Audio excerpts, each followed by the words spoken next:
What's happening, everybody? On today's show, some final notes as we head into SEC Week 6. Can Texas A&M pull off the win over Alabama? Can Kentucky snap Georgia's long winning streak? We'll give you our official SEC Week 6 game picks and more. A Locked On SEC starts right now. You are Locked On SEC, your daily podcast on the Southeastern Conference. Part of the Locked On Podcast Network, your team every day.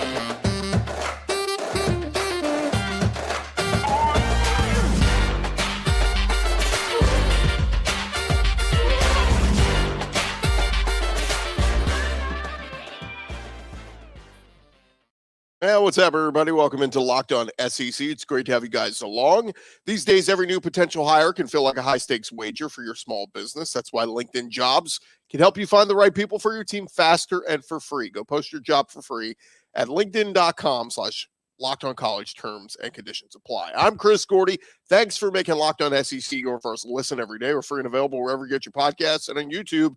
Part of the Locked On Podcast Network, covering your team every day. We got plenty to jump into. Let's do it. Let's go around the conference. Boots out to the right. Takes the handoff. What a catch! Around the conference. We start over at Alabama. It's Nick Saban saying he doesn't want Jalen Milroe's return to Texas as a starting quarterback to go to his head. He's a native of the Houston, Texas area. He's going back to play a college game in his home state, about an hour down the road from College Station. Milroe has a lot riding on this game. Nick Saban telling Pat McAfee yesterday, I just met with Jalen. I said, just because you're going back to Texas doesn't mean you have to do something different. Just have to play your game fundamentally. Do what you're supposed to do. It gives you the best chance to be successful. Milroe has settled in as the starter these last couple weeks and looked good as a sophomore. He trying to follow in the footsteps of all those great quarterbacks Alabama's had these last few years. Bryce Young to Mac Jones to Tua. It has been ridiculous talent there for Alabama. But look, I keep saying it. We'll talk about it a little bit later when we get into the matchup. But I think the team that makes the least amount of mistakes in terms of penalties, turnovers, and all that, whether it's A&M or Alabama, is going to win this game. Speaking of A&M, Jimbo Fisher talking with the media this week saying, Alabama has no weaknesses. He said they're a tremendous football team. They're coached very well. Nick will have his team ready to play. There is no doubt. Fisher talking specifically about Alabama's defense, which has been lights out, holding outside of the Texas game, holding their other opponents to an average of 9 points per game. The last three games since the loss to the Longhorns, the Alabama Crimson Tide giving up just 438 yards and one touchdown to opposing starting quarterbacks. That's an average of 146 per game. Jimbo Fisher saying, it looks like all of them, they're always good. They can affect you on all three levels on that defense. They're as good as there is, and they play great football. The Aggies, on the other hand, one of the top offensive units in the SEC, averaging 38 points per game, even with their backup quarterback and Max Johnson in there. So who are you going to pick to win this one? Gary Danielson says he sees Alabama going old school this week. He said, this week it seems to me the two offensive lines will be responsible for allowing the quarterback to be whatever he can be on both teams. If they don't get the play up front, I don't know if either quarterback is going to have enough firepower within the offense to really make a difference in the game. Of course, Alabama's O-line looking a little bit better as of late. They were supposed to be, one of the best O-lines in the SEC coming into this year. They just haven't lived up to that. A&M, their O-line has looked pretty impressive so far. Gary Danielson going on to say, both defensive lines and edge rushers are just so advanced. To me, this is a good old-fashioned 2015 Alabama-type game where their offensive line and defensive line dominated the games. They need to step up. They've been improving, but they need to step it up one more step in this game because they're facing a really talented front for Texas A&M. Over at LSU, Brian Kelly talking to the media on Thursday and announced they're going to be without one of their defensive backs for a little bit. Cornerback Deuce Chestnut, who transferred in from Syracuse this offseason, currently not with the team, according to Brian Kelly. He did not play against Ole Miss. In fact, reports said he didn't even travel with the team, but Kelly did not give a reason. He said, quote, Deuce Chestnut is not with the team right now. We'll have an update on his status in the coming weeks. Again, very odd.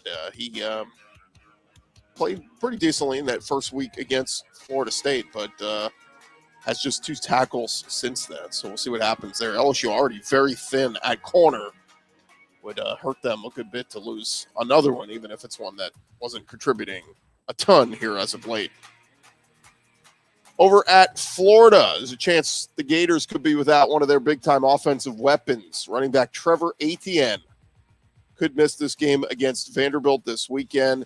The team released their injury report earlier this week. Etienne was listed as questionable with an upper body injury. First time of the season he's been listed on the injured report. One of the most significant additions also was left tackle Austin Barber. Some other questionable names on the list, including wide receiver Chakao Bowman, I think is how they say it. Tight ends Dante Zanders, O-lineman Kingsley Agwakin, and defensive back Miguel Mitchell. Wide receiver Caleb Douglas, tight end Jonathan Odom, and linebacker Jamarcus Weston are all ruled out this week. So we'll see. Look, Montreal Johnson's very good. He can carry the workload in that backfield, but Trevor Etienne, the two-headed attack they provide is so good. So we'll see if that hurts Florida at all against Vandy.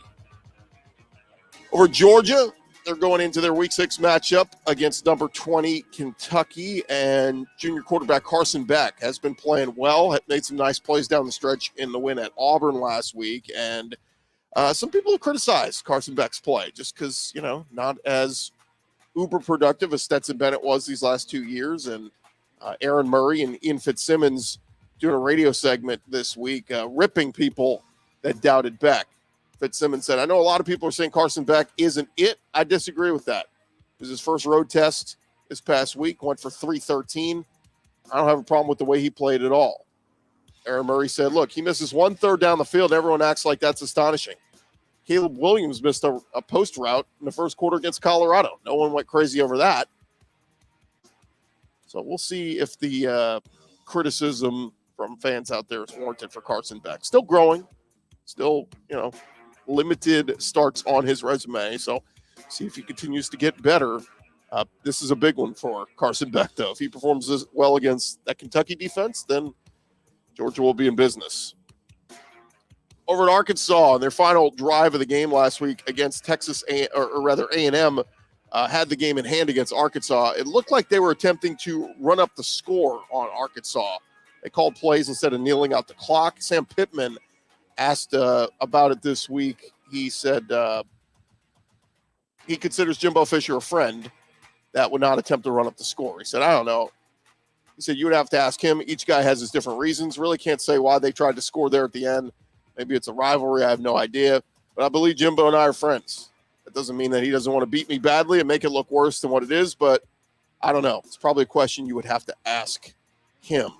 Look, I think it's A&M being unranked. They're trying to do anything they can for style points to get back into the rankings, and certainly a win over Alabama this week would do that. One other Arkansas note, their offensive coordinator, Dan Enos, responded to criticism from multiple students on his university email address that was according to reports this past week. Well, Hogbeat confirmed through an open records request that the email account and the messages does belong to Dan Enos and that the email messages were real. Enos responded to several other emails as well. The one that went viral was a fan writing, I just want y'all to know I'm available to call fourth down plays for y'all if you need it. And you don't have to pay me millions. What a disgrace. Dan Enos wrote back, what would you call? And the student wrote back, a quarterback sneak. This isn't hard, Dan. So pretty astonishing that the OC is responding to angry student fan emails. Other notes around the SEC at Tennessee, they will checker Neyland Stadium next week when they host Texas A&M. The Vols are on their bye week. They will face the Texas A&M Aggies in Week 7. Vols advertised Thursday to campaign to bring back the recent tradition of checkering the stadium orange and white as they did during last year's win against Florida. Vols are 2-4 all time when they checker Neyland. So I don't know if that's one that they're going to keep going if they lose this one next week to A&M. Vols and Aggies will kick off 2:30 Central, 3:30 Eastern on CBS next week. A few other tidbits around the conference over at Auburn. Hugh Freeze on his Tiger Talk show on their bye week this week, open week, if you will.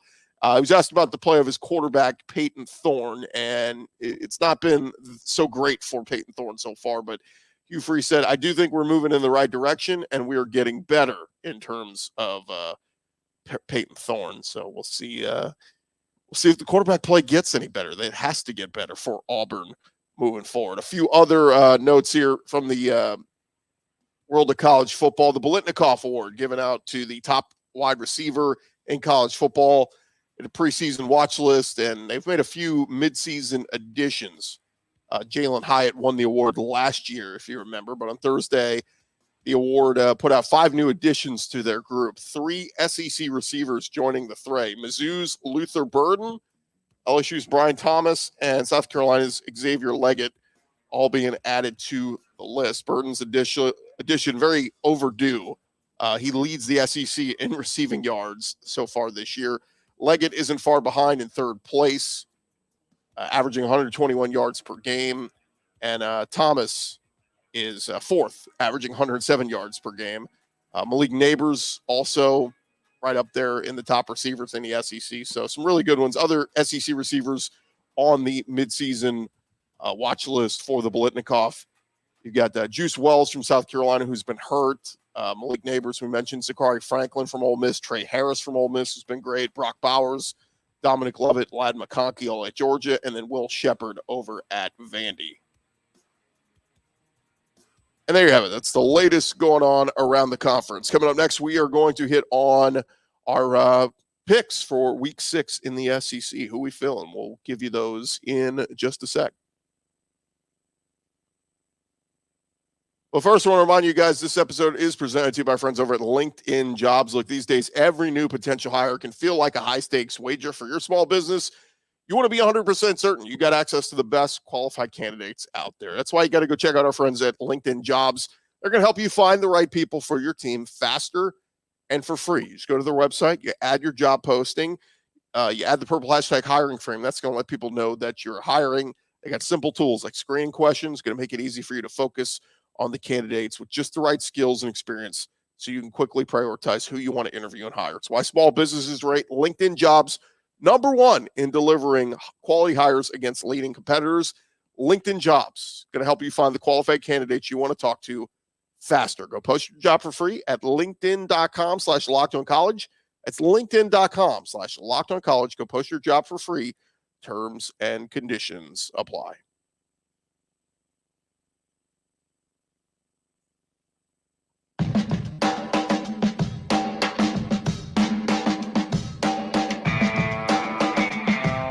Going along here, Locked On SEC, and it's that time of the week. It's time for us to make our official picks going into the weekend. So let's dive into it and give you our picks for SEC week 6. Now, quick disclaimer here.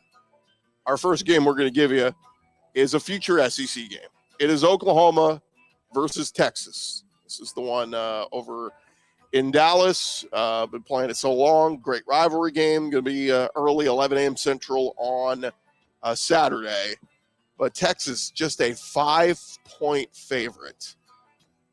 I'm taking the Longhorns. I like Sark. I think they've got some nice wins so far. Had a nice win over Kansas last week. They beat Alabama, of course, in Tuscaloosa earlier in the year.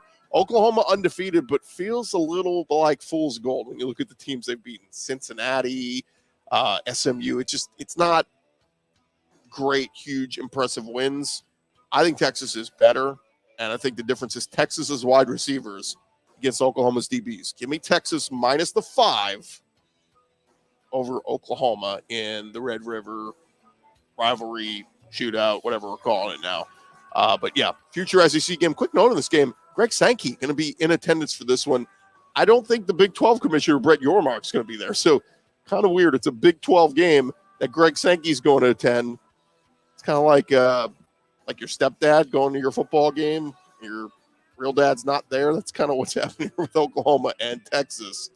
But going to be fun to watch that one. Again, this is a preview. This is an SEC game next year.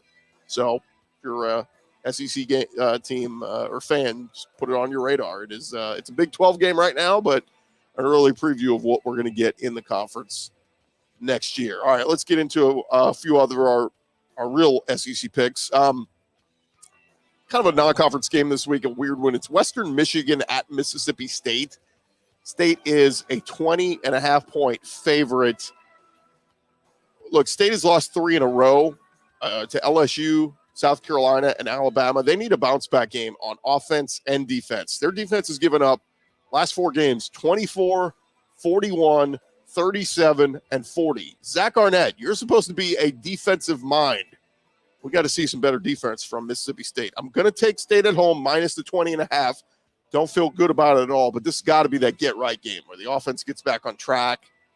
Will Rogers looks good. Run game looks good with Woody Marks. So we're taking State minus the points. I think they have to win big, get their confidence back on. All right, next up we got Vandy at Florida. We are going to take Vandy plus the 18.5. That number just looks too big for me. I think Florida wins. And still some questions on A.J. Swan, if he's even going to play. If not, it'll be Ken Seals getting the start. But Florida leads the all-time series in this one, 43-11-2. They won 30 of the last 32 meetings. Florida's won 3 straight at home, and they got a lot of motivation because why? It's a revenge game. Remember, Vandy beat Florida in this game a year ago. That's when they had Anthony Richardson, a future top 5 draft pick. But Vandy has dropped 4 in a row since they started 2-0. They're giving up 40 points a game during the skid. The Gators, though, are last in the SEC in scoring, averaging 19 points a game against FCS opponents. Come on, Billy Napier, get this together. Napier continues to call plays despite public outcries for him to give up that role. A few other notes on this one. Vandy wide receiver Will Shepard, he caught 5 passes for a season-high 98 yards against Mizzou. He now ranks 10th in program history with 1,826 yards receiving. Vanderbilt's only 2 wins in Gainesville came in 1945 and 2013. Commodores ranked 3rd in the SEC and 24th nationally with 9 takeaways. So Florida needs to take care of the football. Florida quarterback Graham Mertz, he has completed 79% of his passes this year. That leads the SEC, ranks 3rd in the nation behind Bo Nix and J.J. McCarthy. Vandy freshman wide receiver London Humphreys, he leads the SEC at almost 25 yards per catch. And we mentioned earlier, Florida going to be without wide receiver Caleb Douglas, tight end Jonathan Odom in this one, and sounds like Trevor Etienne may not go as well. Gators have scored, this is kind of a fun stat, they have scored 441 consecutive games. That's an NCAA record that dates back to 1988. Gators, they never get shut out. We like the Gators in this one to win, but we like Vandy plus the 18.5. I got confidence in Swan or Ken Seals, whoever starts at quarterback. I think they'll score a couple points. I don't think Florida runs away with their scoring. So, maybe it's something like 30-17 or something. That gets us the Vandy cover. Next up, we got LSU -4 on the road at Missouri. LSU coming off that crushing loss to Ole Miss last week, 55-49, where their defense was abysmal. They head into their second conference game with Alabama and A&M ahead of them and Ole Miss holding the tiebreaker. So they really need an SEC win in a bad way. The Mizzou Tigers, they are 5-0 for the first time since 2013. They started 7-0 that year and won the SEC East. LSU, they lead the SEC with 353 yards per game through the air. They're going to face a Missouri secondary that has a couple of good players, but has been kind of average this year. Missouri's safeties have had trouble in pass defense. Luther Burden, he's the only wide receiver in the SEC ahead of Malik Neighbors in yards, total yards this season. LSU's lone win against Missouri came back in 2016 in Baton Rouge. Missouri won games against LSU in 2020 and in the 1978 Liberty Bowl. LSU ranked number 4 in total offense, 551 yards per game they are averaging. And Jaden Daniels has accounted for at least 4 touchdowns in each of his last 4 games. Joe Burrow last did that at LSU in 2018/19. Missouri, they've topped 500 yards total offense in the past 2 games. Brady Cook broke the SEC record for consecutive pass attempts without an interception. So Mizzou, they got a lot going for them. But Vegas knows something. LSU's been the road favorite all week. Now, the line was about 6.5 earlier in the week on FanDuel. It's now down to about 4. But I'm sticking with LSU. If they lose this game, it is panic time in Baton Rouge. I think Matt House, defensive coordinator, may not still be employed by next Monday if they lose this one, giving up a ton to Missouri. For Eli Drinkwitz, I just don't think they have the depth. So give me LSU minus the 4. And one more game here. It is Arkansas at Ole Miss. Ole Miss, an 11.5-point home favorite. The last three matchups in this one have been wild. It is Lane Kiffin versus Sam Pittman. The matchups have delivered throughout the last couple years. Last season's game produced 3 200-yard rushers. 2 years ago, it was that 52-51 win that ended in a failed two-point conversion for Arkansas. And 3 years ago, Arkansas had 6 interceptions, including a win-sealing pick 6. So these games have been wild. The Razorbacks, they come into this one having lost 3 in a row, looking for their first SEC victory.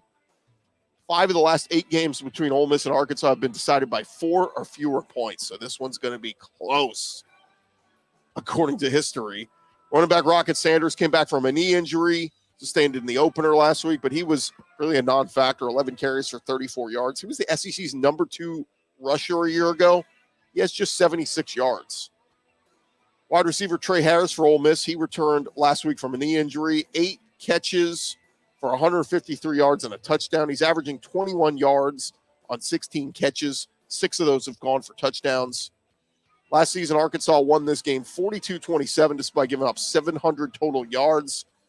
KJ Jefferson has played well in his 2 meetings with Ole Miss. He has combined to complete 74% of his passes for almost 500 yards and 6 touchdowns with 1 pick. He also has over 132 rushing yards and 3 rushing touchdowns in this rivalry. But look, we're going to take Ole Miss minus the 11.5. I just can't roll with Arkansas with what we've seen from them the last couple weeks. Just inconsistent and getting their brains beaten against A&M last week on a neutral field. We're going to take the Ole Miss Rebels of Oxford and Lane Kiffin to cover the 11.5. Don't feel good about it. Ton of points, but we're going to go with Ole Miss and see if Arkansas can't prove us wrong. All right, we'll get to the 2 biggest matchups in the SEC coming up next. You know which ones they are. We're going to talk about that in just a sec right here on Locked On SEC. But first, I want to remind you guys this episode is presented to you by our friends over at FanDuel. Snap into action throughout this NFL season with FanDuel. They are America's #1 sportsbook. Right now, new customers can get $200 in bonus bets guaranteed when you place a $5 bet. That's $200 in bonus bets, win or lose. If you've been thinking about joining FanDuel, no better time to get in on the action. The app is super easy to use. They got a wide range of betting options, including spreads, player props, over-unders, tons of stuff. They even got college football on there, all the big SEC games.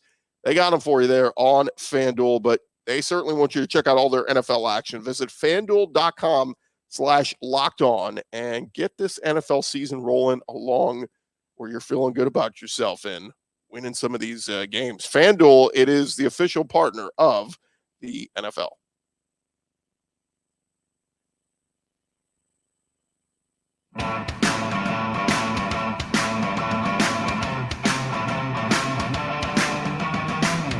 All right, rolling along here, Locked On SEC. Thank you guys so much for making us your first listen every day. And we're going to dive back into it and giving you our picks for this weekend. We got 2 big games remaining.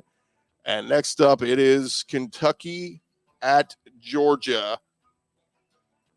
Kentucky, 14.5-point underdogs. Georgia leads this series all-time 62-12-2. They have won 13 straight. First place in the SEC is on the line here as Georgia, still the #1 team in the country. Can they hold on to that #1 ranking after a couple scares here in recent weeks? Bulldogs will try to extend their school record 22-game win streak. Coming back home to Athens, Kentucky running back Ray Davis has rushed for 594 yards and 8 touchdowns. Tight end Brock Bowers, he is tied for second with A.J. Green on Georgia's record list with 23 career touchdown catches. Trails Terrence Edwards, who had 30 from 1999 through 2002. Kentucky's last win in the series came in 2009, a 37-24 win in Athens. Bulldogs are 34-4-2 against Kentucky at Sanford Stadium. So Kentucky's only even won there 4 times in their history. And Kentucky is 3-16 against teams ranked #1. Their last win over a #1 team was a triple overtime game against LSU in 2007. Kentucky this season, love this stat. Kentucky's outscored SEC foes 37-0 in the first quarter. Georgia has struggled with slow starts. They've scored 17 points and allowed 17 points in the first quarter. So what does that mean? Kentucky starts fast and jumps out to an early lead. Don't count out Georgia yet because they've been able to rally. Georgia is allowing 13 points per game. That ranks 14th in the nation. And the Bulldogs have finished in the top 16 in scoring defense in 6 straight seasons, including first in 2019 and 2021. Man, this game is super intriguing. We're going to go with Kentucky and the points. I don't know if they're going to get the win.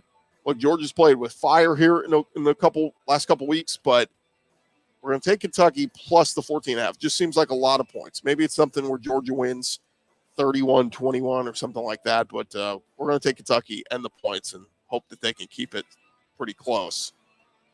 And lastly, the game of the week in the SEC, it is Alabama at Texas A&M. This line has really moved. It was Alabama earlier in the week. We're close to about a 3-point favorite. Then it was 2.5 for much of the week. Now, as of today, FanDuel's got Alabama as a 1-point favorite. So it's almost becoming a pick 'em. The winner of this game will be in control of their fate in the SEC West. A&M is the SEC's top-rated defense, allowing just 96 rushing yards a game with 1 touchdown on the ground. Alabama run game, where you at? A&M also second in the SEC with 4 sacks a game.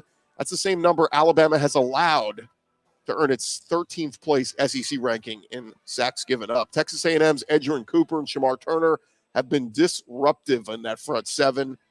Jalen Milroe, he has kind of settled down here the last couple weeks. He's completed 27 of 33 passes over the last 2 games. Does have an interception in there. A&M wide receiver Nia Smith, he needs just 45 receiving yards to become the first player in SEC history with 2,000 receiving yards and 250-plus yards in rushing, punt returns, and kick returns. He is a do-it-all player. He is really, really good. Nick Saban, 29-3 against teams run by his former assistants, including a 5-1 record against Jimbo Fisher. Of course, in this game 2 years ago, Jimbo Fisher got that first win and broke that streak. And then Kirby beat Saban, and then Sark beat Saban, and it's kind of been going the other direction here as of late. Texas A&M's defense holding opponents to a 23% conversion rate on third downs. That is 3rd best in the nation. A&M has 7 sacks in each of its past 2 games. That's the most in consecutive games since they came to the SEC in 2012. Who knew? Those 4- and 5-star defensive ends are finally starting to play well. Alabama, they have won 51 of their last 52 games when they score a touchdown in their opening possession. A&M, they are 33-5 when scoring first under Jimbo Fisher, and 32-2 when they lead after the first quarter. Guys, we may know the winner of this game on whoever scores first. That's who has history on their side here between Bama and A&M. We're going to take A&M plus the 1, and why not? We'll go A&M money line. Look, we doubted Alabama before. We took Ole Miss to upset Alabama a few weeks ago, and Alabama said, hey, we're still Bama. Check out our defense. Kevin Steele, we're dominant. But this one just feels like if you want to really make a play on this one, the under is probably the play. That number's been coming down all week. Just feels like this is destined to be one of those like 20-17 type games. Advantage for Alabama, though. Will Reichert has been fantastic kicking field goals. He is so good. If this one comes down to a kick, it's advantage Alabama. But we'll see. Both defenses very strong, very stout. This is not one for the faint of heart. This is going to be one that is won in the trenches this week. And again, we'll take A&M plus the 1 and A&M in the straight-up upset. Although the odds won't be that great, betting odds. We'll take the Aggies to beat Alabama. So there are our picks. And that is going to do it for this edition of Locked On SEC. Heading into Week 6, man, crazy to think this season has already flying by this quickly. Thank you guys for making us your first listen every day. Shout out to our everydayers. We'll be back on Monday, giving you our winners of the weekend. Come on back, why don't you? We'll discuss all the action from the weekend in the SEC. I'm Chris Gordy. This has been Locked On SEC. You guys have an awesome weekend. Be safe out there, and we'll talk to you guys again on Monday. You are Locked On SEC,